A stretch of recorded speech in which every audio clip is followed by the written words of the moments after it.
Welcome to Om Times TV, a division of Om Times Media and Broadcasting.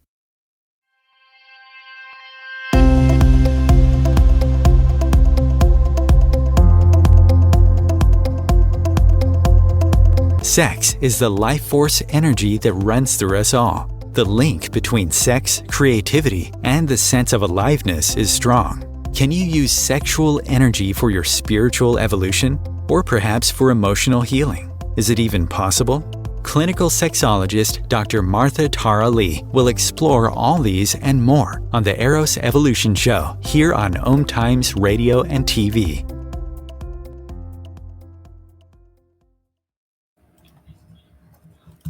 And hello, and welcome to Eros Evolution. This is where we talk about sex and spirituality. So today's title is Female Sexuality Without Shame. And I'm coming together today with my friend and a spiritual guide, Janet Chui. Am I pronouncing your Chui? I'm so sorry, Yeah. I forgot. It's all right. So we're talking about the false ideas shown and taught to us about sexuality, relationships, and gender roles as women. So both of us identify as cisgender heterosexual women. But we hope whatever we'll be discussing will resonate with you, bring up some of the taboos around divorce and dating. How do we move past from our past? And how can we evolve as people? Basically bury some of the things that doesn't serve us. Bury, kill, repress, suppress, get rid of. I don't know. Okay, so Janet is the creator behind the Self-Love Oracle. It's a 44 deck and a book set for healing and self-empowerment featuring her writing and art. It's so beautiful. You need to check it out. After her experiences with motherhood, divorce, Tibetan Buddhism, healing, and the supernatural, so Janet actually supports people to heal through radical self-expression and creative expression. So she worked for the Eros Guide when working in the US, and has now started exploring the polyamory and kink scene in Singapore. She holds a Bachelor of Arts in Journalism and is studying counseling psychology, and currently freelances in publishing art and teaching. So you can check out her website at Janet Chui. So that's Janet, CHUI.com. And you can find Janet Chui Art on Facebook and janet.chui.art on Instagram. So welcome, Janet. Thank you. That was perfect. That was everything. Oh yeah. I'm really glad to be here. But Oh, yeah, thank you. I mean, I know I have a lot to say about the topic today, but I want to hear your side as well, because as you mentioned, we have quite a lot in common. And in some ways, I don't have this conversation very often, you could say, because like if you find other people in Singapore like willing to talk about this topic, they still tend to be like very guarded, which I can't say is a character trait I've had in my life. But yeah, The topic of sexuality. So maybe give a bit more background besides the profile. For instance, I know you're a single mom who's divorced. So maybe you can tell listeners a little bit more about your personal life. so exactly that. It wasn't something I anticipated for myself, because it, like I think for most of us, when we go into marriage, we want to follow into I think what we saw in our parents' marriage. Like if they kind of got married, they stayed together, we expect that for ourselves as well. If they had a certain type of marriage, we expect that for ourselves as well. But for me, I feel as if my marriage was like a bit early, and I felt a lot of obligation to do it for various reasons. And when you go into it, it's like, when you go through life, a lot of it is like you learn on the go, right? Nobody gives you, or rather, even if there are textbooks out there on how to have a healthy marriage, sometimes you think you don't need it. So my marriage was such that it was definitely a learning experience, and I only had my examples from my parents to go from, which I have to say like wasn't very helpful. So in many ways, like what happened was that I had my daughter, and somehow pressures within the marriage were like it was really hard to maintain after that, and not having the tools to fix it. Even though we kind of tried, we even tried counseling. So that was really my first experience with counseling. It still headed towards divorce. So I've been divorced since 2015. But I have to say, I was kind of grateful for that, like second chance, even though I didn't take the second chance immediately, but that second chance of kind of like exploring the dating scene, and in very different circumstances from when I first started. Like I was last single when I was in my early 20s. And then when I got divorced, I was like, I think in my late 30s. So it was a very different scene, and I was a different person. And of course, I needed to like still balance things with being a single mom as well. But I just found it like I was actually kind of grateful to have that experience of um, dating again, being single again. Like by the time I jumped back in, it was again like a new learning experience. And I think in many ways I was grateful because I was exploring in ways I did do the first time when I was in my 20s. Like in my 20s, I was still in a way grappling with a lot of the conditioning from either watching my parents' marriage or I don't know, peer pressure or whatever it is. I want to hear from your side as well, like what your experiences in dating and divorce are. Yeah, thanks for asking. Oh my goodness. So I want to say I do identify with the struggle that you just mentioned about um we kind of when we get married, we close the door to certain aspects of ourselves. There's this perception like as a married person there are certain things that you should never do, and I think when one of the things that happens when you get married is that you kind of stop saying yes to attractive men, I think. Like you don't want to give off the wrong vibes, and you also Yep. know that at the back of your head it's like you're not available for them.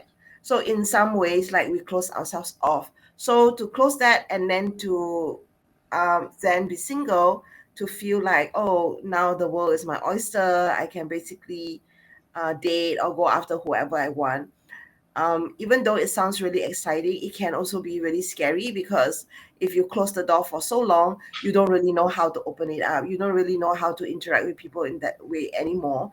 And so I went through it twice because I was twice married, and both my husbands, on hindsight, were really toxic, and I would even say narcissistic.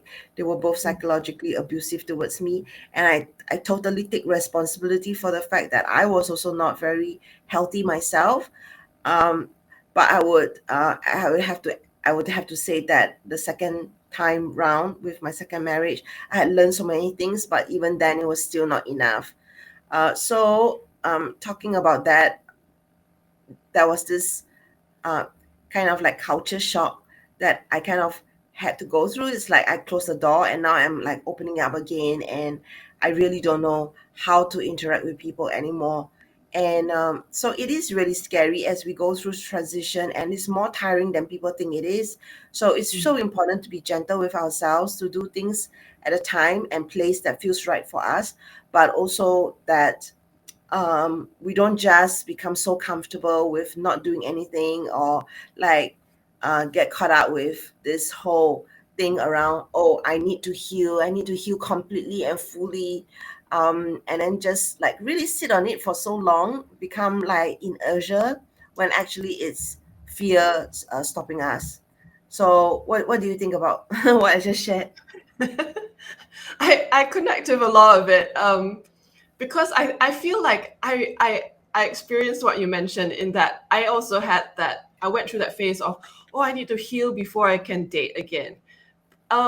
Which in a way I don't entirely disagree with. Like, I believe we should heal a bit before we jump, back into dating. I mean, it's because it can be quite crazy. You do have a lot of ups and downs, and of course nowadays, like there's apps. But I remember somehow when I was starting out and I was in my 20s, so this was around like the early 2000s, like the noughties. I somehow resolutely, stubbornly didn't want to use apps. I don't know why I was so adamant about it. So in a strange way, you have to deal with these kind of like, during the healing process, I had to deal with these blocks with myself and actually ask myself the question, why was I so stubborn, like 15 years ago? Why did I insist on doing things a certain way? So it kind of like hammered home I wasn't the same person anymore. And this time I also was a bit more open and willing to learn, because if I really went back to like before my marriage and like my first experiences with dating, I was under a lot of like self-imposed rules. Like, okay, I don't want to use apps, and this person must be like this and like this and like this. I'm sure you have like your own list of, my partner must have all these traits. And to tell you the truth, I was actually I hardly had a list like the first time around, because, and what I can see now in hindsight was that the messages I was getting was that I should be thankful for anyone. That was really what I grew up with. And somehow it's like, and this is also well to hear from you and what I want to talk about. I kept being told that I was not the ideal like wife material, or I wasn't the ideal girlfriend material. Like, I was either too outspoken, or I had like very unusual opinions in terms of, like, I believe no one should be ashamed about sexuality. And of course, in your line of work, you definitely have the attitude as well. But I just didn't believe like you had to be this kind of like innocent, um, innocent virgin who just goes along with what your partner wants all the time. Like, you should at least kind of know what you like. You should at least have certain standards. So in a strange way, like kind of my first time round dating and being in a certain dating pool and being an Asian woman, I really struggled with all these expectations, because they worried me. And yet the messaging was also that, can you at least act innocent, or can you at least act more submissive, so that you will you don't scare all your prospects away. So that was my experience during my 20s. So it kind of almost like primed me and prepared me in such a way that, yeah, I was very afraid of looking at red flags. I was very afraid of calling certain things out about my partners, so much so that you are just almost like thankful that you find someone who commits to you. Yeah, that was my first time round. And what I was kind of happy with was that when I started dating again, and this was around 2018, 2019, like right before the pandemic, right? I knew I was a very different person, and I just like the whole submissive Asian female stereotype, especially for straight heterosexual women. I was definitely less willing to play with that the second time round for me. Yeah, I agree with you. So many things resonate with me. I'm taking notes. So I want to say that I also did that. I also had all these self-imposed rules, and we kind of fall into the narrative of how we should be as a good Asian women. And I just really didn't have a voice, and I didn't have my own personality. I didn't come into my own person and confidence. So I think because of that, what you said, not really with this innocent virgin. I think I intentionally wanted to be that innocent virgin, and I also intentionally played that role of submission, so that I can get a person like you mentioned. And really is I mean, on hindsight, like, so silly, because of obviously it's not sustainable. But we also wasn't intentional because it was all imposed on us for so Yeah. long. um, for so long, and also it was so subtle, and we just kind of like pick up things that we don't even realize it's not what it's not who we are, and what will work, because of the lack of experience. And so it's only natural, and we need to be compassionate and forgiving of ourselves that we just didn't know better, we didn't intentionally do it. Yeah. Yeah. So I guess one of the things I was curious about, because I try to remember, like, before I started dating my 20s, of course, we go through our teenage years here in Singapore. And now I have a daughter who is actually at that age where they're trying to do, where she's actually been through one round of the kind of like the sexual reproduction syllabus, and where it's kind of like the basics. And then I know that somehow in secondary school, they're gonna do this again.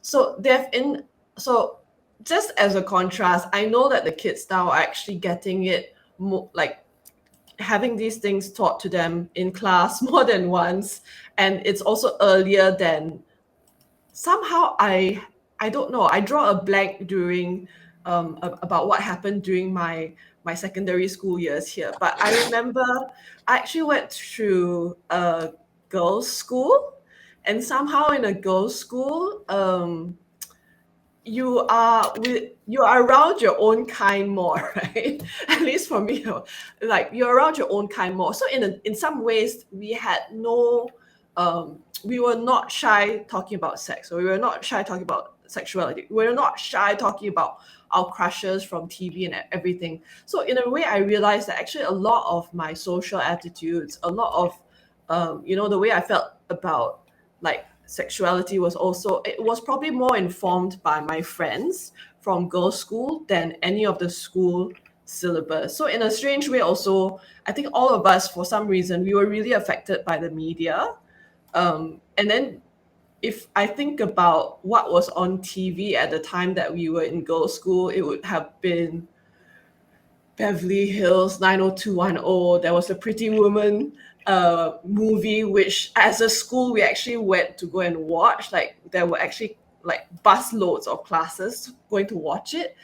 But I don't know whether all of these things were good influences, because this was, I think, the early to mid 90s, and there was still, it's kind of like, yeah, they actually acknowledge sex. So you had teenagers or people in those movies having sex. But there's it's for me, I saw it almost like a power tool. Like, you have to use this to seduce men, or if you're the evil character or you're the slutty character, let's be very honest. um it's like, somehow the evil characters, or the characters who were less inhibited, were the ones that were not good role models. So I feel that in terms of, like, when we internalize that, oh, actually the good characters are virginal, or the good characters, like, don't want that was actually a lot of where we learned it. But of course, the attitudes from our teachers and parents, I think they definitely influenced all of us. I could see how we were still very conservative, and the media was quite conservative. I don't like. Did we go to school around the same time? What was your Yeah, experience? yeah, we're around the same age. So I want to say, regardless of what race, nationality, there is definitely a lot of media censorship and policing going around, because the Mm-hmm. media is a big influence of the way we think, feel, and believe. And so this, of course, all societies want people to be like fall in life, behave, do well financially, and so that you pay Conform, your yeah. taxes, conformity. So it's really about governing citizens. So when it comes to the policing around our sexuality, the moralization around it, what it does, it doesn't allow us to feel free and open and confident and expressive. So we need to grow ourselves, reparent ourselves, whether it comes from like the way we relate with people and also the way we think of sexuality. So clients coming in to me with all kinds of different messages around their sexuality and stating their opinions as a fact. I think that is something that we need to be mindful of. Everybody is on a different journey, but it's really important for us to start questioning the role of media, the kind of sexuality education we had or did not had, and what we can do to really grow ourselves. And so many people get stuck in oh, I don't know what to do, this is how it is. A lot of people complain, point to the government, their culture, their parents, religion. I remember distinctly as my clients struggled with their sexuality, they became so angry towards their parents. And anger is a way of protecting ourselves, it's a way of playing victim. But I think it's really important to just move past it as well. And so I'm glad that I'm in a position where I can support people to grow into themselves and to let go of things that doesn't serve them. So I think also another thing around sexuality education is that that I mean I really didn't have much of it, and I'm very fortunate that I have maybe small glimpses of what a positive and the importance of sex um, in relationships. So even though I didn't get a lot of education, I did think of and anticipate a future where I grow up and am sexual, and it's going to be amazing and it's going to be good. Um, yeah, so I think that formed my like curiosity and desire to learn more, as opposed to a lot of my friends who it was just fear based, and because of the fear and the lack of practice and confidence and knowledge, it actually never really got better for them. Right. How about Yeah. yourself? I like where we're talking about right now, because if I really kind of go back in time, it's as you said, we take in a lot of influences from around us, whether it's our parents, our educators, or our friends. So actually, I have to say, like in terms of my upbringing, it was a bit unusual as well, because I felt as if one parent was very afraid of the topic, and then the other one kind of like almost went in the other direction. So in terms of like even my own exposure, I feel as if I was probably more exposed than most people by a certain age, and maybe not, and no, actually I have to say probably not all of it was healthy. um so in terms of like, I was already less, I hate to use the word, but I was less prudish. I was less fearful of the topic.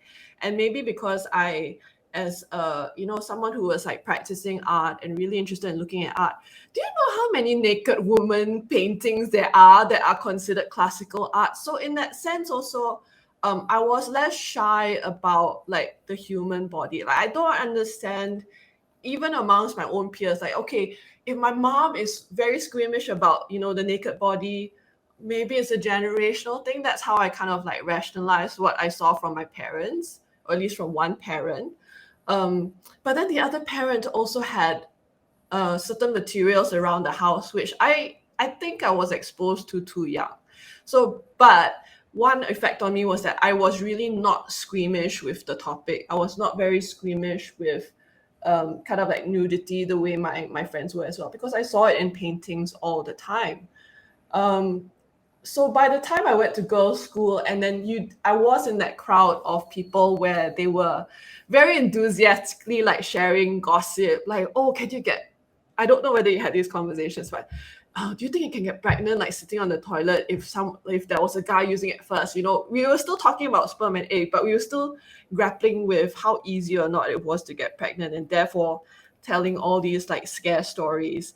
And the weird thing is, those scare stories that my classmates and schoolmates were talking about, I also knew like I couldn't go to my own parents with those kinds of questions. So my lucky break in a strange way on the topic of sexuality was the fact that I actually found a book for myself that was really written for teen girls, explaining all these things. So again, I wasn't shy about it anymore. And in many ways, I think I probably knew more than like my friends after that book. And I probably knew more than my own parents as well. So that was how I lost my fear around the topic. And I'm actually curious, like, how did you even know you were going to be a sexologist? Like, you chose your path, I think, quite early compared to, I don't know, like for the longest time, I didn't know what I was going to do.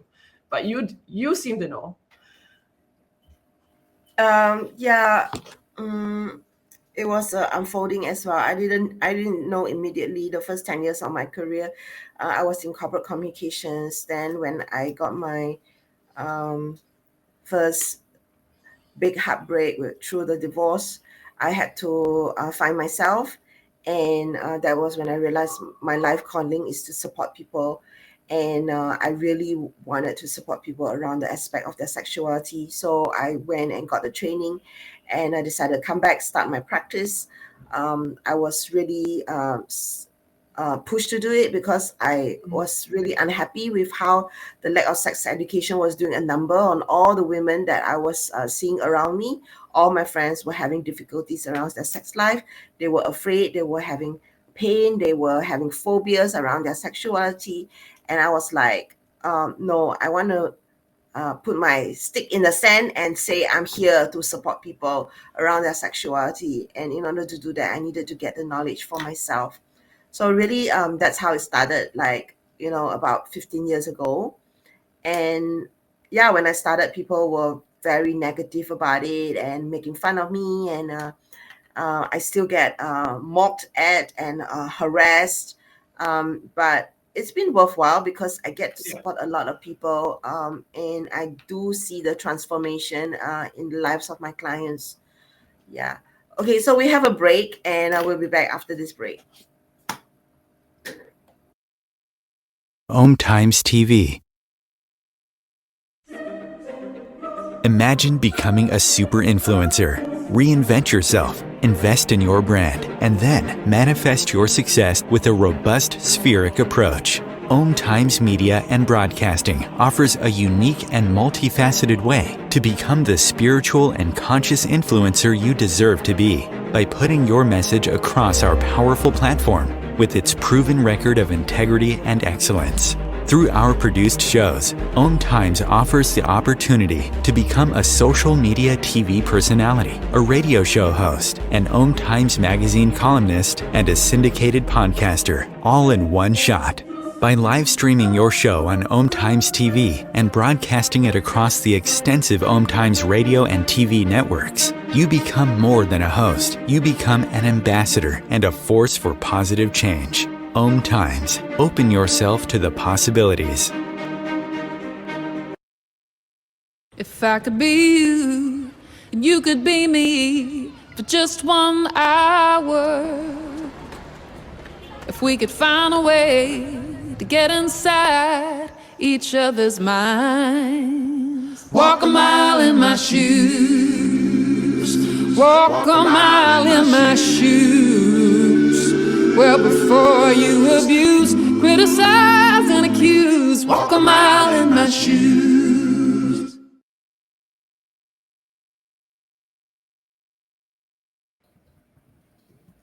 Hi everyone, we are back, and today we're talking about female sexuality without shame. I'm with my friend Janet Chui, and she is so many things. She's studying counseling psychology and freelances in publishing, art, and teaching. You can find her at janetchui.com. So she can actually do, she's a spiritual guide, so she can actually guide you around your different aspects, different challenges of your life. Being a divorced, single mom now, and both of us just was chatting before the break about how it has been being divorced and the blocks around dating that we experienced, and what led to us I guess living in having lived in a bubble because of the lack of sexuality education and a lot of government censorship, policing the sexuality of people, um, where you are punished if you are sexually promiscuous, and how this shame perpetuates in so many levels. And so, yeah, coming back from break, I want to share this little story. It's so silly, but it's a very true story. When I was growing up, and I was watching drama serials, whether it's Korean or Chinese drama serials, a lot of times when the young maiden would get married, suddenly the next day she'll wake up with like a strange hairdo. And a lot of times they would look a lot less attractive from when they were young before marriage. From maiden to woman, I guess, and mother. And so they just have all these like strange ugly looking hairstyles, and they look uglier, they look dowdy. And so I asked my mom, like, what happened to this character, like why does she have a different hairstyle? And my mom said, oh yeah, that's because she's married. So I always had this idea, like, yeah, my mom has pretty ugly hair, like she perms her hair and it just looks old and dowdy. And so I thought, oh my god, when I get married, I guess that's what I have to go down that road. I just have to have a new hairstyle and I start to look really like dowdy. So the day after I got married, I don't know why, for some reason in my head, I thought I would wake up with like this strange hairstyle. And I was relieved when I woke up that my hair didn't change. It's so silly to think about it, but there's kind of like this metamorphosis of feeling that marriage is not where you become a bigger person and you become the best version of yourself, but you actually saw yourself compromising and becoming a lesser of who you are and who you can be. And I had certain things with my husband at that time, putting me down and making me feel like, yeah, that's what I'm supposed to be doing. I'm not supposed to shine. I'm supposed to let him shine. I'm supposed to support him. I'm not supposed to question things, and I'm just supposed to get along and just play happy and play nice. And it just didn't work after some time. So Yeah. how was it for you, Janet? Love for you to maybe debunk some of these misconceptions around divorce and marriage. My goodness, like your story actually reminded me of how some of the things I grew up hearing were along the lines of, like once a man snags like a very attractive woman for their wife, then like it will all go downhill from there. And this was what I would hear, like the grown up uncles and whatever talking about, like, oh, women get fat after they get married, like they don't have to take care of their they don't have to take care of their appearances anymore, and so they let themselves go. So in a very strange, it was kind of course now I do not like those remarks, because it very much was like putting the entire worth of a woman on how she looks, on her weight, on how well she maintains herself. And then everybody kind of had this half expectation that when you get married, yeah, it's really downhill from here. Like you don't have to look attractive anymore, and therefore the so-called bad wife is the one that, lets herself get fat or lets herself get ugly and all these kinds of things. So like I remember, I don't know why I was overhearing so many of these things from the adults around me when I was growing up. But the messaging was also that, if you want to keep your husband after you get married, you better stay slim, you better stay attractive, you better stay submissive, and if he cheats or he starts to pay other women attention, it must be the wife's fault. Like I remember kind of like hearing these conversations with the adults, so to speak, so much so that I really believe, like, yeah, it was subconscious, like it really seeped into me, and I think I had a lot of the same beliefs in my own marriage as well. So that was something that was like I feel quite unfortunate. One more I can also share my own story about hair in a very strange way, because when I was in South Korea for a holiday together with my daughter, the tour guide for our group was actually very confused. He was like, why haven't you cut your hair? I'm like, why should I cut my hair? It's like, you have a daughter, so obviously you're married. So over here, married women cut their hair so that it's around this height, and it's only the single women who have long hair. So I was like, I had never heard this before, but obviously, this was something you actually saw in your programs as well. But it's the conformity and the signaling we're expected to do. Like, if we are available, we have to look like this, we act like this. And even after we're not available, we're taken, we're married, we are still expected to act a certain way in order to keep the marriage intact. And it's very superficial things like our looks, as opposed to, the stronger foundations that I feel like you actually need in a marriage. So, yeah, unfortunately, this was the messaging. Like, after you told your story, I was like, oh, I remember there's other parts about what I thought adult marriage was. And unfortunately, the two of us, I think we can say, reality was very different from the things that we learned. Yeah, it's a little bit like what it's a little bit like playhouse. We are playing house, pretending like this is all the things, all the right things to do and feel. So we are debunking some myths around marriage, and I think a lot of people struggle because of the lack of sexuality education. Because sexuality education is not just about the act of sex; it's really about relational skills as well. And if we don't have the best of modeling from our parents, then often we are just left pretty much to our own devices and to learn through trial and error. And so, like I was mentioning just now, we do need to have compassion for ourselves, to have patience. And I think this is the why it's really important to have conversations with people, and also to have podcasts like this talking about how it's all okay. It's really, really okay. Whatever is in the past can be in the past. So I really want to also ask Janet, how did you move on?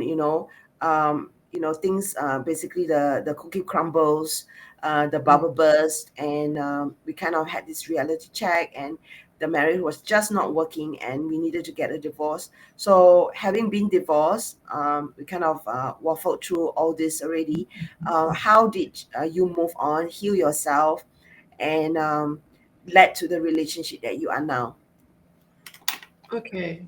So I think this is almost where the topic of shame is a good one to bring up, because I feel like you know it's another, like, divorce or a relationship breaking down is another one of those like um shame based topics. Like, people don't want to talk about, people don't want to admit that a relationship they were in failed or broke down. Like, we don't, that some of these things are taboo, right? So there seems to be this, if you have to talk about divorce, people want to talk about who to blame.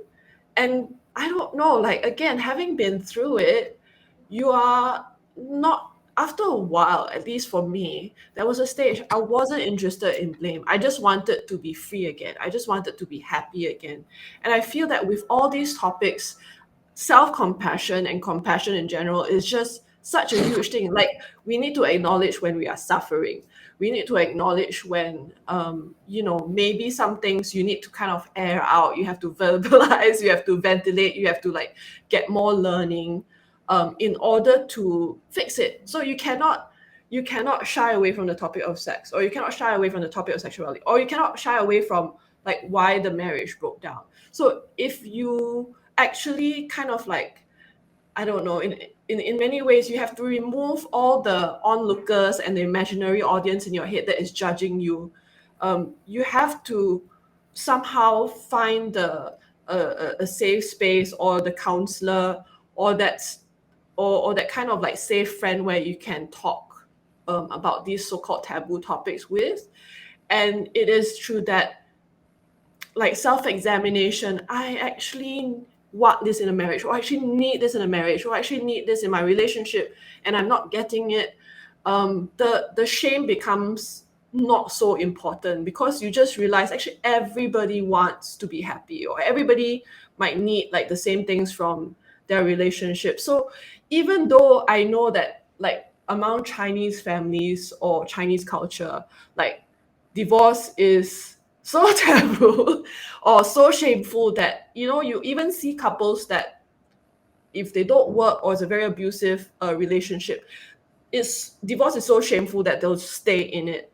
But for myself, I think the self-love and the self-compassion really was my way out. And I could and even in the counseling, in the couples counseling, I was like, no, you can't blame any one person for something breaking down. There's like equal responsibility on both parties.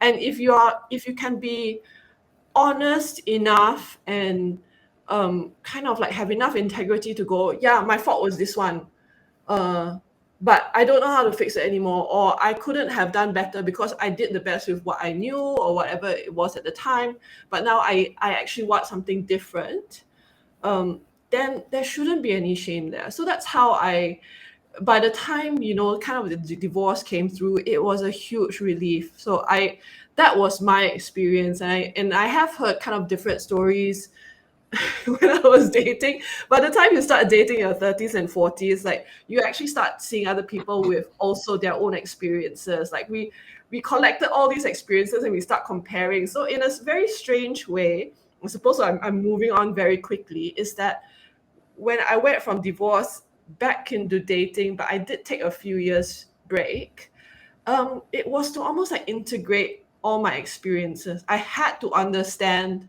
why things fell apart. I had to understand, you know, first time round, where my lack of understanding was, where my lack of almost like not say lack of identity, but I didn't know what I needed well enough the first time, so that you go into your you know, your first marriage, you go into marriage a bit blind. You just think that if I submit, if I make the other person happy, if I stay attractive and I do all the things right, you know, the superficial things correctly, then it shouldn't fall apart. But after it fell apart, of course you have to do your almost like your forensic, you know, CSI stuff of where it went wrong. And I think I spent that time well, that by the time I went back into dating, I was a lot more self-compassionate. Um, and I was also, in a strange way, less willing to compromise on certain things. I didn't want to repeat certain things from the first time. So Yeah. that's where I was. That's where I was in about like 2018. Like, okay, there's certain things I won't tolerate again. And in a strange way, you know, with the internet having a lot of resources on the topic, that I feel weren't around the first time around. Like people get more educated on things like red flags, boundaries, and there's also less stigma, at least by this age, right? There's also less stigma about, you know, kind of like taking a partner for a test drive, so to speak, right? Before you jump into the committed relationship. Like there was less stigma now around sex before marriage. Yeah, agree. Yeah. The world that we lived in has changed, because I think originally when we first of that generation, whether society is evolving, is that we were looking it through the lenses of somebody who had a very small life. And as we got older, we realized through knowing more people, through learning about more people's stories, that there actually doesn't need to be that shame around divorce. If you have had divorce in your family, then of course it's less of a stigma, even though nobody actually goes into marriage thinking that they'll have a divorce. But actually the lack of conversations around divorce actually contributes to the shame. So I wrote down several things. I like what you said about equal responsibility for the failure of the breaking down of the marriage. And I think what it's really important is, I think a lot of people tend to take on over responsibility. So having compassion, having this ability to say, I deserve better. I don't need to be doing this. I don't need to be rehashing it. I don't need to be beating a dead horse. I think it's really, really important. So what you mentioned, like going for counseling, maybe for listeners to consider, like going into support groups, finding people who are going through a similar situation, and getting the kind of reassurance that you didn't do something that is wrong per se, and what you mentioned, like learning from it, the lack of like what is it that I could do better for myself and also for future relationship. So at this point, I want to just share like a short story. So because I had so much shame around divorce, and they say the law of attraction, you attract what exactly you need to hear. So what happened was I did feel like used goods, because I was the only person that I knew was divorced, other than one other person who was around my age, because I got married so young. I was 21 when I first got married. And so I knew nobody who actually got married so early in my circle, except for one person. And so what happened was, because I had all this shame around being divorced, so very quickly the first person that I actually chatted with online, with the potential of going to a relationship, he rejected me immediately on the basis that I got a divorce, and nobody he doesn't want someone to give up, doesn't want to be in a relationship with someone who would give up, and um, further emphasize the whole thing around my own shame around being used goods. So what happened was, there and then I made that vow. You haven't heard my story. You don't know what happened. But if you had heard my story, I don't think you would judge me to the extent that you are judging me now. And nobody deserves to be judged to the extent that you just judge me. And so I'm not going to let myself put out with this kind of nonsense anymore. Even if somebody were to judge me again, I'm not going to let that affect me anymore. And so what happened subsequently from that vow that I created for myself was that I was very surprised ever since that day of the pretty like traumatic experience where this person was shaming me for being divorced. I didn't get any more shame after that. And for many years, I was shaming myself. Didn't go to Chinese New Year. Didn't want all my relatives asking about my marital status, and feeling like a failure and loser. And it turns out that when I had a conversation with my auntie, she actually said the family missed me, and there was no shame whatsoever. I had projected, just by watching drama series again, that I would be considered less than, when in reality, nobody in the family actually felt that. So my bigger extended family was much more educated and much more accepting than I was of myself. And I never really gave them a chance to welcome me back into the family, and really connect with them during Chinese New Year. So for many years, like a good 10 years, I actually avoided Chinese New Year, thinking that they didn't like me. They would be asking too many questions. They wouldn't respect my boundaries. But it was definitely not true. So I just want to so many things that I'm writing down. So this whole story about refusing to be shamed, and also another tip for listeners out there is that uh, so I'm going to just do a bit of summary. So let go of over responsibility, be patient with yourself, be compassionate, go and get a support, whether it's counseling, support group, people who are like you, people who will build you up, and also make the decision to not be shamed. And another thing I wanted to say is that it's really important to also feel that you don't need to relive your story, don't need to rehash your story. People ask you about why you got a divorce out of curiosity. You do not need to entertain them. You do not need them and their approval to validate your reason for getting divorced. You don't even need to share your story, because your life is your life. So it took me a long time, because nobody coached me about how to figure out how to answer when people say, in a party or some like inappropriate place, strangers asking you like, why do you get a divorce? So over time and practice, this is what I developed. Like, I came up with these scripts, and so I'm going to share these scripts with you. One of it is, I'd love to share this story with you one day, when I know you better. I'd love to share this story with you down the road, at a later time, because I don't feel like the time, like this is a good place to talk about it. You can also share like, it's a long story, but I just want you to know that I'm doing fine. Because people ask out of concern as well, and all they need to hear from you is that you're fine. They don't actually need, in fact, they're relieved to not have to hear your story. So the shorter your story, the better it is. You can say things like, I was young. You don't have to go into the whole story. You really don't. You don't have to go into all the details. It's tiring on them. And also, you need to you need to let yourself know that you do not want to relive that experience, and you do not want to necessarily re-traumatize yourself, because over the many years, I did get very upset, as I shared the story, because of their reaction. Their reaction made me upset, or their response made me upset. It wasn't a story anymore, it was their reaction. And maybe I don't want to go through that. I don't need their approval. So it's really important to be gentle with yourself, to not share the story. And then there came a point in my life where it was okay to share, and I noticed that my story started to become less and less and less, and smaller, because I can talk about it without getting upset anymore as well. So what about yourself, Janet? I'm like you, but I think the therapy really helped me in terms of, by the time it happened, I almost had like a one sentence, like I could give someone that one sentence and it would tell them enough.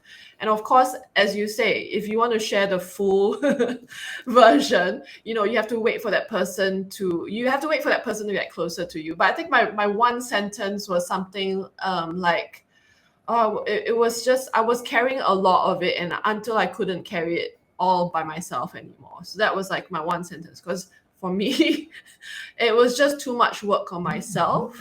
So one thing I kind of feel like in my experience, even studying counseling and looking at the people who go into counseling,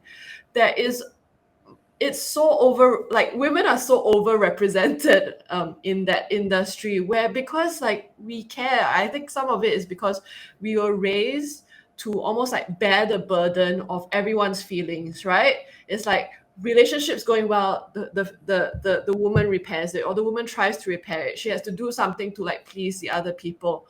So the thing is, like, the funny thing is, once you go into learning about therapy or learning about counseling, you actually know about boundaries, and that's almost like what saves us. Like, we stop taking too much upon ourselves. So even within I think dating, I feel like a lot of like women again go into it thinking of how they need to please the other person, but we need to like sometimes step back and go, wait, the other person also needs to please me. Like, is this person giving me what I need, what I want? Like, is this going to make me happy? Or, it shouldn't just be like the woman making the partner happy. And I think we have to like break out of it. We have to break out that thinking. And that's really what helped me during the whole dating process of, I'm not the only one being vetted and judged. Actually, I'm also entitled and fully within my rights to see who is right for me, which means I also have to use my discernment on whoever I'm seeing and what I'm sharing with them. So it's like, yeah, I use my one sentence story for my divorce a lot, but sometimes you get into other people who are also very willing to share and be vulnerable about their past relationships. So if you find that person, actually, oh my goodness, the conversations get very long, because you suddenly feel as if you found someone else who doesn't have any shame about their past. And that is, for me, very gratifying. Yeah. Thank you for all that. So I also want to like further expound on what you mentioned, like we learn from all these things, and this becomes part of our story, it becomes part of our life, and it's also part of our wisdom. You learn from having lived through it. And I really believe in forgiving yourself, forgiving your partner, but also not forgetting the lessons that we need to learn. So when it comes to dating, I want to say dating advice, not to overshare, especially for the start, to create safety for yourself, emotional safety, like I mentioned, like not reliving it, not re-traumatizing it. There's a lot of people out there who are looking for casual and fun, and basically like totally not wanting to go into a relationship because out of fear. So do what you need, take care of yourself, brush out on your safer sex practices, learn more about sexuality online, and really get support and coaching around dating as well. So we have to end the show. I'm so sorry, Janet. No. Yeah, it's so much it's fun really, today. yeah, I know it's really went all it's really like gone very fast. So please check out Janet's website. That's janetchui.com, and you can follow her on Instagram and Facebook as well. So thank you so much, Janet, for such an insightful, Thank you, Dr. interesting Martha. conversation. Yeah, thank you for coming, and do stay tuned to Eros Evolution next week. Bye. Thank you.